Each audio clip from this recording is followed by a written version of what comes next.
benefit the community, whether it be investing in alternative ways to deal with mental health escalation. A lot of people, the movement's continuing on because there's continuing to be police violence even amidst the whole entire movement happening. Yeah, it's just not going away, and people are being blamed. But you also you can't. I mean, these people are to the point they're taking over sections of cities. Like you can't. Seattle, that's not going to de-escalate anything. Oh, certainly not. But that's the thing is that the people, there are certain circumstances where you can't appease every need or everything that's being asked for, because eventually you'll kind of I totally agree that there's certain social programs and mental health programs, and they do need to be funded a lot better than they are, if they're even getting funded now. Yeah, well, but my question is, like, okay, so they defund the police departments. So now you end up in an area where the police don't have equipment they need. They don't have what they need to perform their job. They can't effectively protect us, and we have less of them on the streets because of this defunding.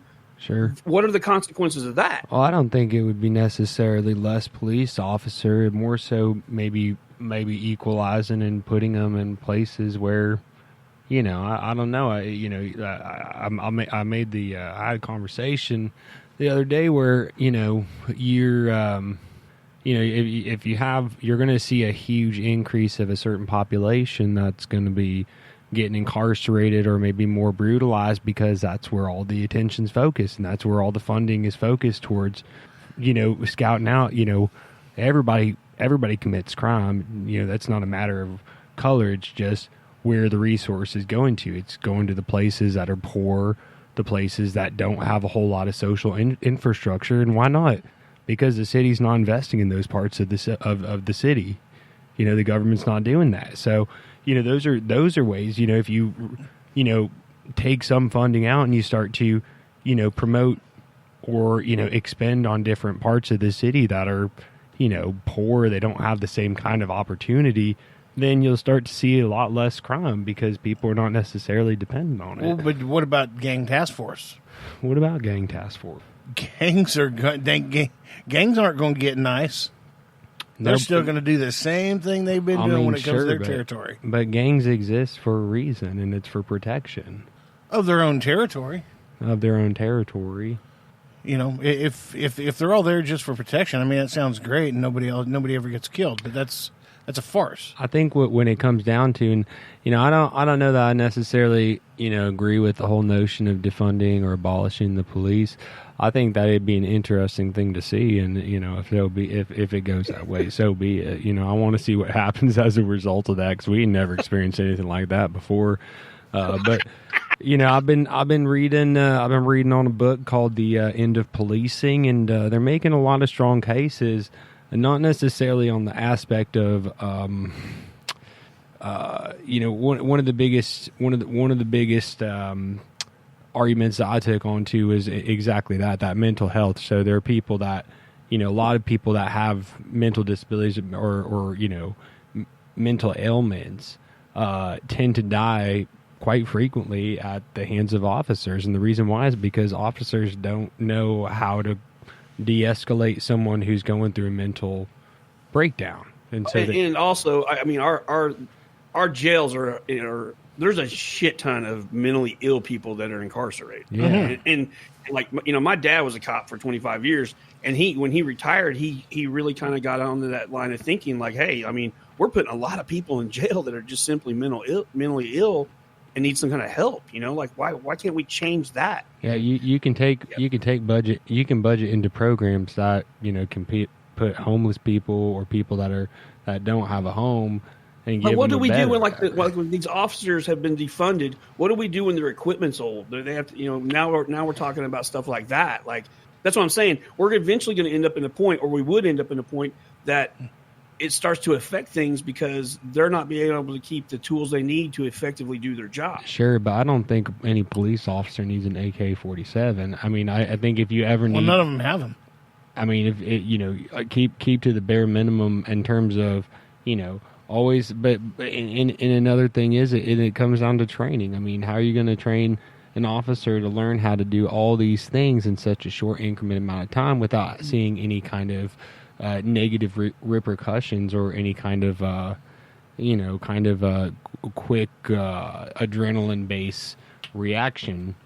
But what do you do if an officer is minimally equipped and he's dealing with a suspect that has a rifle or a long gun, or as an officer, I want to take at least an equivalent kit into this fight. Hopefully I can take one that's a little bit more badass. Sure. I don't want to take the minimal amount of things that I have afforded to me fighting somebody that is way, out-arming me.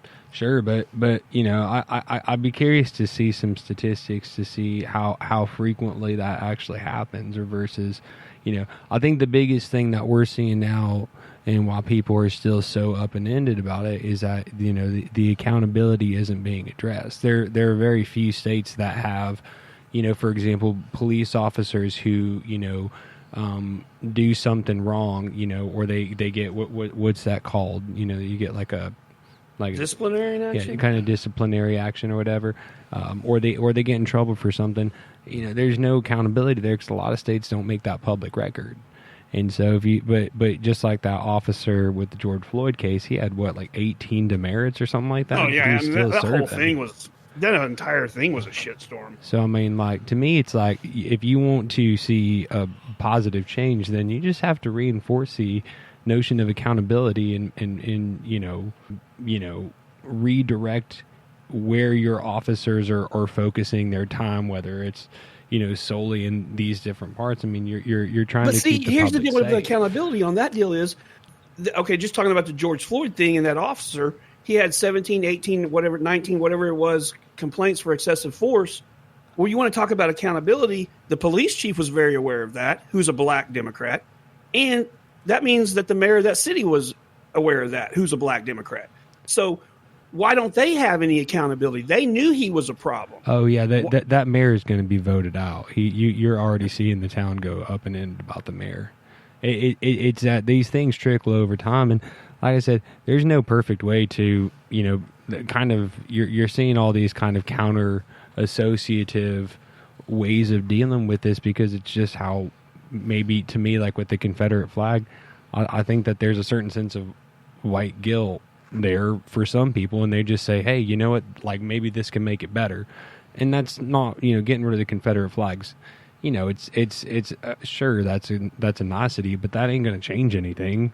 You know what I mean? It's not going to change how people are, how they associate. It's just going to make I say, when it comes to them in the Northwest, and only in the Northwest, go ahead, defund everything. Let's see how you do in 5 years. Maybe it'll trickle down to California, and they'll do it. And then that place will go to hell. Then we just put a big fence up, between, say, I don't know, Nevada. No, Nevada's kind of cool. There's some cool people in Nevada. Yeah. So, but Nevada and California, on the far side of Nevada, the west side. Just run it all the way up, just west of Idaho, and you know what? That can be the your new country, whatever you want to call it. We're Shitsville. God, no fascists here. Mm-hmm. I say let them do it. You're going to vote yeah? You're going to vote yay on that one? Yeah. Oh, totally. Let them defund the police department. Sometimes you can lead a horse to water and you can't make him drink.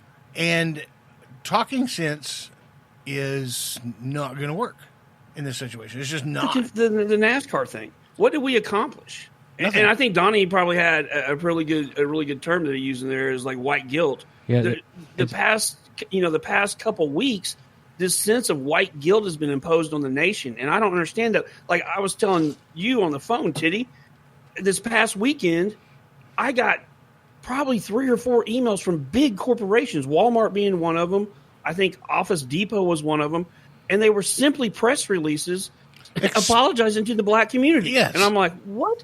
What is going on? I'm not apologizing. You know what? I don't even feel bad about it. You know why? I don't either. I'm glad you said that out loud. I didn't fucking do anything. Okay? My great-great-great-grandpa, we were doing some research on the family last night. No, night before. When was it? When My son's on the other side of Donnie.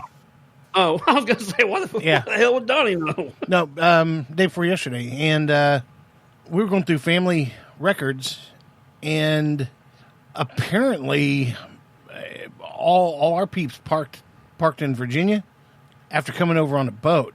We got people from back in the early 1700s in Ireland.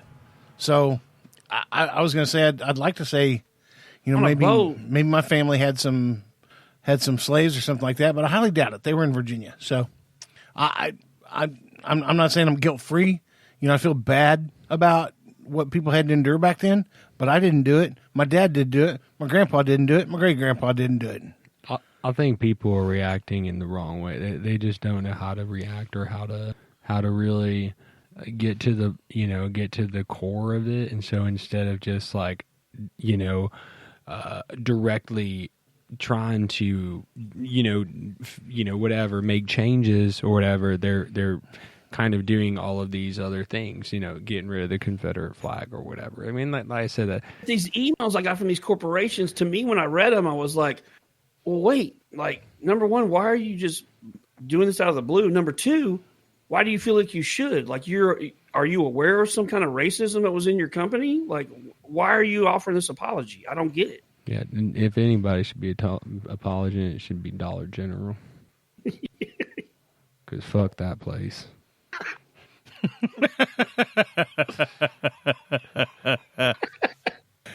Where the hell did that come from? You go to any small town, you go to any poor community or whatever, and there are probably 5 or 6 fucking Dollar Generals in that township. Let me tell you a little bit about Dollar General, okay?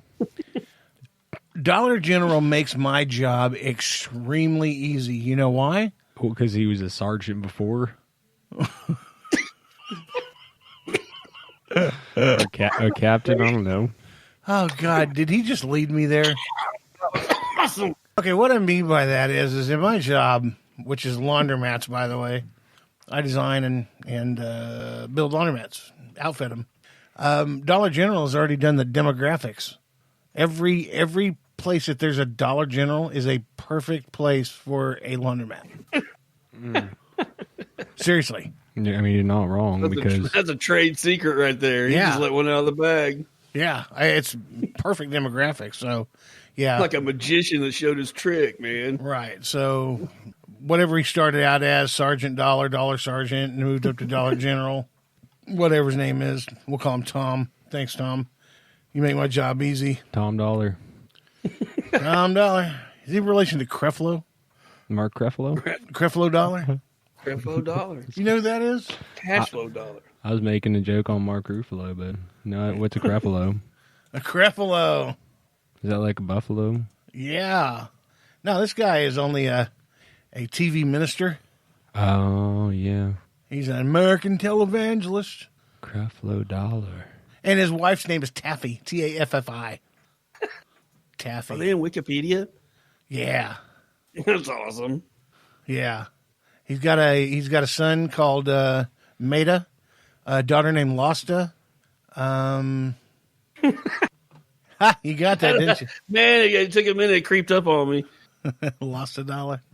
Hey, I got a question about this NASCAR deal, though. Going back to that. Yeah, let's head on back to that. We'll stay focused. Like, you said earlier, like you're considering boycotting NASCAR. How serious are we about this? I think so, dude. I'm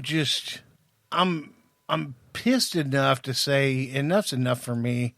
Y'all go fight that fight. If you want to fight that fight, whatever. And I'm not talking about you guys, just whoever wants to go deal with the white guilt and all that mess. Just because this was all started by the hipsters, by the way, when they started renaming streets and calling a race riot a whatever the hell they did, race rumble or something, whatever the hell they call it. It's a massacre. And right, exactly. That's pretty serious. Yeah. That's pretty serious. Thank you. And now we got Reconciliation Way. What does reconciliation mean, Dad? Just means you can't call it by the original name. So it's not. It means it's not called Brady Street anymore. Yeah. Yeah. So white guilt. So when does it stop? We're not like, is the show going to issue an apology to the black community? Like, when does this all calm down? I mean, I don't know. They canceled live PD